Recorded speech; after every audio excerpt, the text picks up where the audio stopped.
Hello children of class 10. Welcome to your SST class with Yaliman.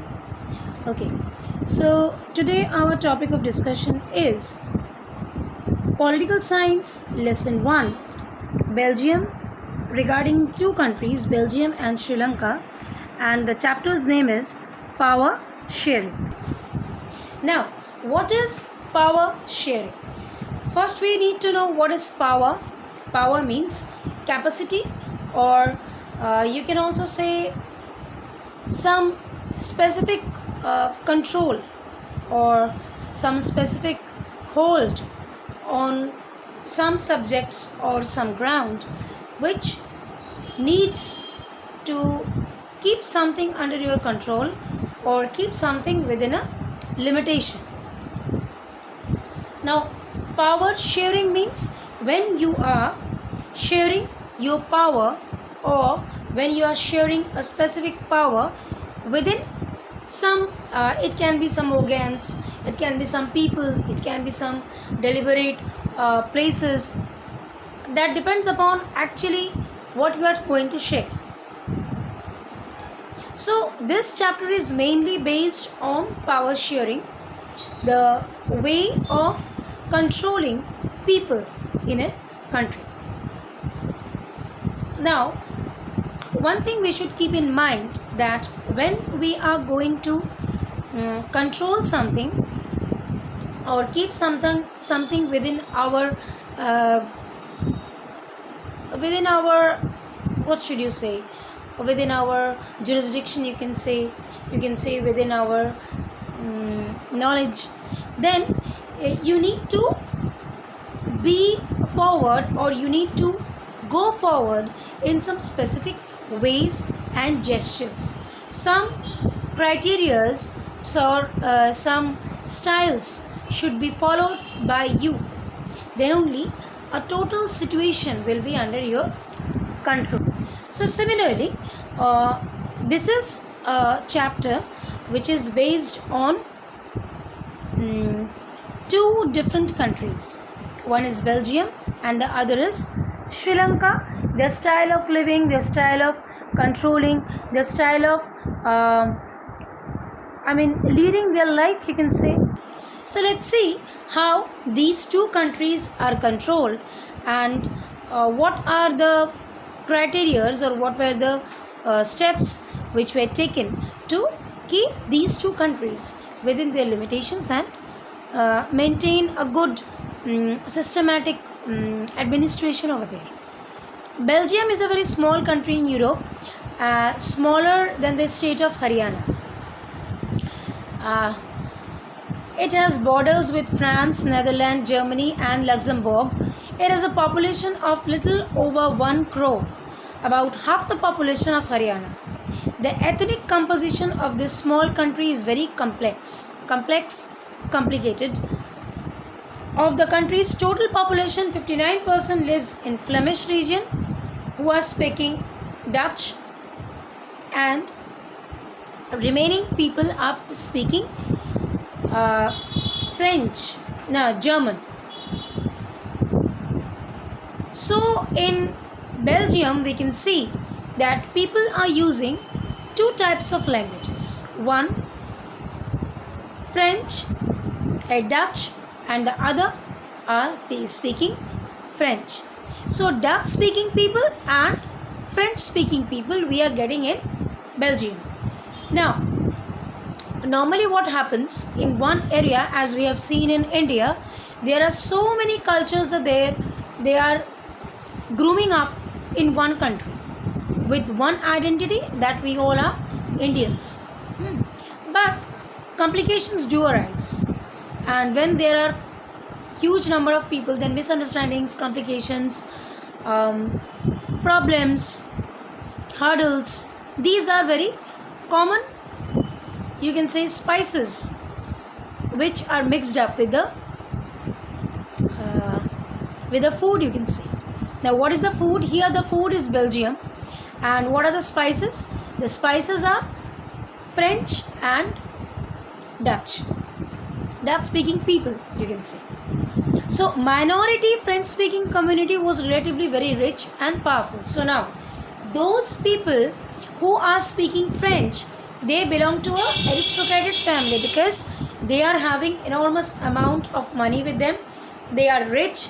Their statistical involvement is quite higher than that of Dutch speaking people. Now in the second page of the chapter, you can see there is a map given. I can show you over here also. You can see one map is given. Two colors are here. It's coming hazy. Yeah, it's yellow and red. I cannot focus it. I don't know what's the matter. Anyways, two colors are there. One is orange and the other is yellow. Yellow is the French speaking people. Orange is the yellow is the Flemish region who are speaking Dutch language, and orange or the red is the Walloon region who are speaking French. Just now I told you that people who are speaking French in Belgium, they are having a rich background, and people who are speaking Dutch, they are mediocre or poor. And two more categories are there. They are Brussels, which is the capital region of Belgium, that is having a different story that we will see later on, and another part is there which is stricken very less amount, that is German speaking people. So mainly three sub languages are there: French, Dutch, German. But German doesn't cost great meaning because they are very less in number. So mainly problems are arising or complications are there, complex situations are arising because of French speaking and Dutch speaking people. Now we will see how these complications arise and how are they solved. So how these complications arised and how did they solve, that we will see. Now another country which is involved in this chapter is Sri Lanka. In the very beginning I have told you this is a story of two countries, Belgium and Sri Lanka. Now in Sri Lanka there is also emerged an independent country in 1948. The leader of Sinhala community sought to secure dominance over government by virtue of their majority. So in Sri Lanka we can say that Sinhala people are majority in number, right? As in Belgium we have seen that French speaking people were a rich cultural, they are rich background, and here Sinhala speaking people are maximum in number, they are majority. As a result, the democratically elected government adopted a series of majoritarian measures to establish Sinhala supremacy. It happens where there is majority something in number, so majority always wins. Majority always have a control. So in 1956, Act was passed where Sinhala was considered as the official language of Sri Lanka, and Tamil was not given the official language dignity. So two languages are also found in Sri Lanka: Sinhala speaking people and Tamil speaking people. Now in between that, some more people are there who are speaking both Tamil and Sinhala. They are very less in number. Now these two things are clear to us, that in Belgium we are getting two sub languages, French and Dutch. In Sri Lanka we are getting two languages, mainly Sinhala speaking people and Tamil speaking people. Belgium, now again come to Belgium. Now in Belgium, the political parties or the political leaders, they took a different path to deal up the situation. Between 1970 to 1993, they amended their constitution 4 times. Now these people who are holding the chair in the government, they actually don't want any complications. They actually don't want any misunderstandings. They actually don't want any bad scenario or bad situation takes place in the country. So 4 times they amended the constitution. Now what do you think? Why they have amended the constitution? Maybe because they want to put those rules in front which is comfortable for both type of people, and there can be a middle way through which both of them can combine together and work, so that there will be less complications, less misunderstandings. Constitution finally prescribes that number of Dutch and French speaking ministers shall be equal in the central government. Very well designed, so that people may not have a conception in their mind, oh, so these people are having rich background, so they will be the part of the government, and we are the poor, so we will remain outside. No, nothing like that. Government, in the eyes of government, everybody is equal, and so central government decided that in the government there will be equal seats for both French speaking people and Dutch speaking people. Clear? Now many power in the central government have been given to the state government. Central government also decided that if I'll hold everything in my hand, then state can feel that I am trying to dominate them or I am trying to rule them. This should not be there. State government should also be given the same preference. Maybe less, but at least percentage should be more or less, but they should be a part of the government. It is their right to be. Next, now Brussels, as I told you previously, that Brussels is the capital of the Belgium. Now Brussels has a separate government where both the communities have equal representation. Communities French speaking and Dutch speaking. That is a different genre, different side. Otherwise, in the state and central government, powers are equally defined. I mean, central government and state government, they are given specific powers in specific fields. Apart from the central and state government, there is a third government like community government. You see, there are some matters takes place in the country when it becomes very mean-mindedness for a central government or state government to go inside it and sort out those matters. So in that case, we feel that if there is some other government, small government, that can sort out these basic issues, because central and state, they have very big issues to deal with, big problems to overcome with, big hurdles to cross. If there comes a small problem and they get themselves involved in that, then these big problems will be aside and country and the state will be they will lay back. So for that, they thought that a small government should also be there where people can be fearless and they can go clearly without hesitation, and where their problems can be sorted out quickly. So these are the main measures which the Belgian people accommodate with. Now, why do you think power sharing is desirable? Why is power sharing required?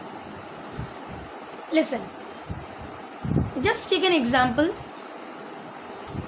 of our family. Who is the head of the member of the family? Normally in some families, in maximum families, father is the head of the family, right? And mother, she takes the total load of the inside development, and papa or father takes the load of the outside development. That is, indoor system is controlled by mama and outdoor systems are controlled by papa. But in some families, both mother and father are working, and so they divide the responsibilities of a family among them. Kichu kaj tumi karo, kichu kaj ami kori. And so the family, actually, family is like a four-wheeler. where all the wheels should have equal load. Then only the car or the load or the body can run smoothly, right? And similarly, these four tires should have equal load. Just like that, in a country, when we people are having power in one person's hand, আজকে যদি বাড়িতে সব কিছু বাবা করতে চায় তাহলে কি বাবা পারবে? পারবে না। মা যদি একা সব কিছু করতে চায়, মা কি পারবে? পারবে না। Something will become hodgepodge. It will be a mess. So normally we divide some responsibilities. You will take the responsibility. This is your responsibility. You will go and see whether this thing has happened or not. These are the common measures which we follow up to run a family properly. Similarly, to run a country properly, power should be divided in individual categories, right? In different governments and different branches, how much it is required, that should be divided, so that all the grounds or all the fields should have a good control, and those who are controlling their individual categories should inform that to the head of the family, that is the central government. Understood? When central government will get the information from small areas and get itself concerned, okay, so these are the problems and I have to go through this. So part by part it will move on, right? When you sit for having lunch or dinner, one after another you get the items. Is it that chawal, then roti, then dal, then sabji, then salad, everything comes at time? No. Why? Because each and every food should be enjoyed. Similarly, each and every situations should be seen categorically, so that every situation can be dealt with full power and full concentration, so that nothing or no one will get deprived of. Understand? So power sharing is required to control everything properly, to make people understand that we are thinking about you. It's not that we are neglecting you. So for that, it is required that total matter is divided in small categories, and those small categories should be under control of someone or somebody. Understood? So power sharing is required in this ground. Now here's a story. Khalil's dilemma. It's nothing but a small story. So let's read what's the story is all about. Vikram was driving the motorbike under a vow of silence, and Vital was the pillion rider. Pillion rider means he is sitting at the back. As usually, Vital started telling Vikram a story to keep him awake while driving. This time the story went as follows. So two friends, they are going somewhere, and they are someone is feeling sleepy. Pillion rider means he was just keeping his head on the pilot and he is trying to take a nap.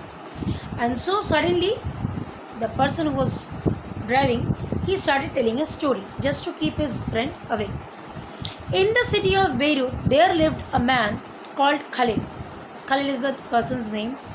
His parents came from different communities. His father was an Orthodox Christian and mother was a Sunni Muslim. This was not so uncommon in this modern cosmopolitan city. It's very natural that mother and father belong from two different cultural grounds. Okay, they can belong from two different cultural grounds. It's nothing very unusual. These are the common matters. So people from various communities that lived in Lebanon came to live in this capital, Beirut. From different areas, people came and started living over there. They lived together, intermingled, yet fought a bitter and civil war among themselves. One of Khalil's uncle was killed in that war.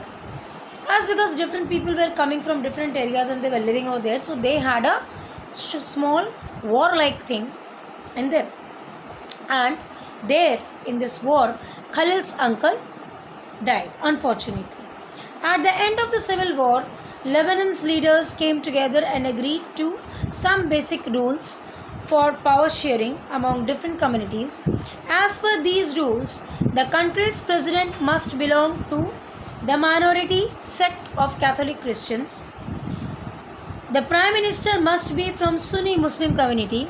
The post of Deputy Prime Minister is fixed for Orthodox Christian sect and that for Speaker of Shia Muslim. So in 4 different categories, 4 different cultural grounds people have been categorized, you can say.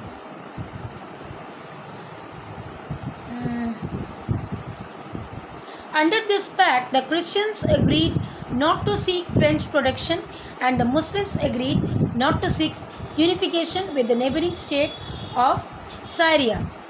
When the Christians and Muslims came to this agreement, they were nearly equal in population.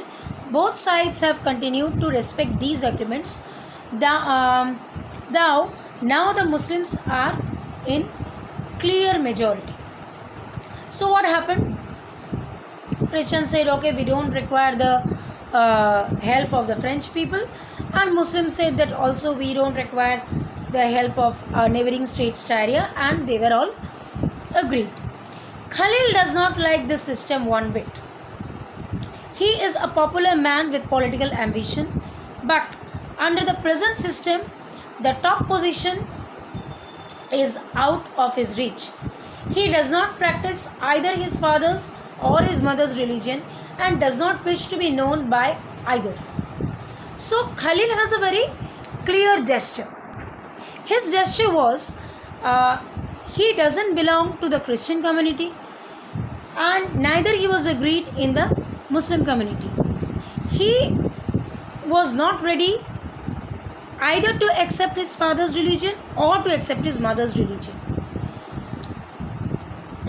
He cannot understand why Lebanon cannot be like any other normal democracy. Normal democracy means where Shia Muslim, Sunni Muslim, Orthodox Christians and modern Christians all will have same rights. All will get the same opportunities. Normally in democratic country what we have? We have vote. People go and select their own leaders, whoever they want to be a part of the constitution or government, right? And they give the vote and the party which wins, that becomes the leading government. So Khalil's question is, why each and every individual categorized people are selected for categorized places? Why not a proper democratic government is going to be set up over here? একটা normal Democratic গভর্নমেন্টে যেটা হয় সেটা এখানে কেন হবে না? কেন এখানে রিজনাল বায়াসনেসটা থাকবে?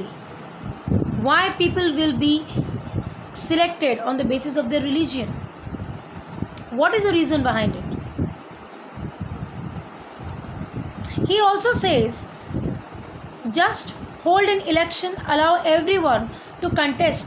Whoever wins maximum vote becomes the president, no matter which community he comes from. Why can't we do that?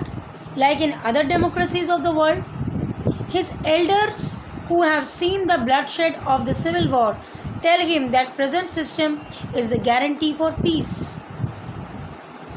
The elders, they told him, they tried to convince him that listen, if in democratic form of government during the voting, if a specific category of people wins, then the other categorized people or the other people who are resembling the different religions, they can be fierce.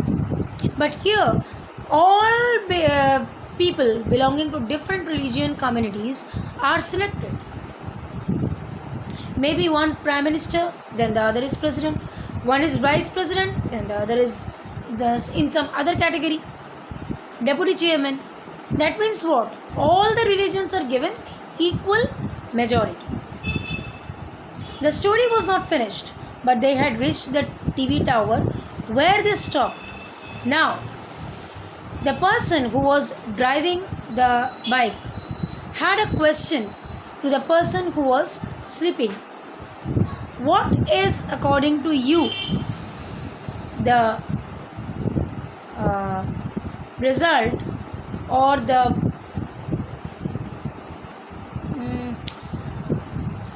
what should I say? Not actually result, is the solution of the question which Khalil had in his mind. What should he do? Is he right or he is wrong? If he is right, then why? If he is wrong, then why? Now this is a question of mine also to all of you. You will find out the answer and give your answer in the message box. I'll wait for that and I'll definitely look to it. Next, forms of power sharing. Power sharing can be of different forms.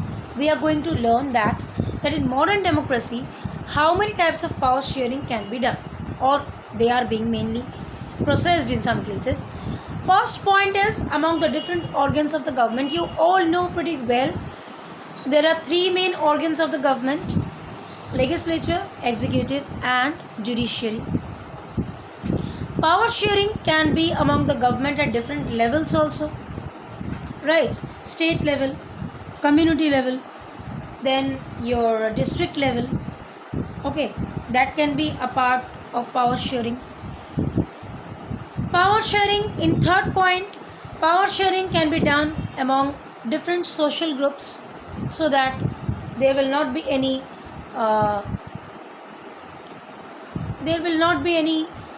preference or demolition of anything.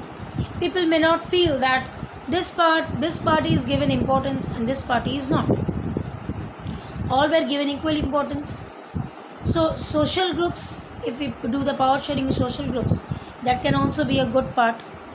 Next comes, power sharing arrangement can also be seen in political parties, pressure groups and in movements also.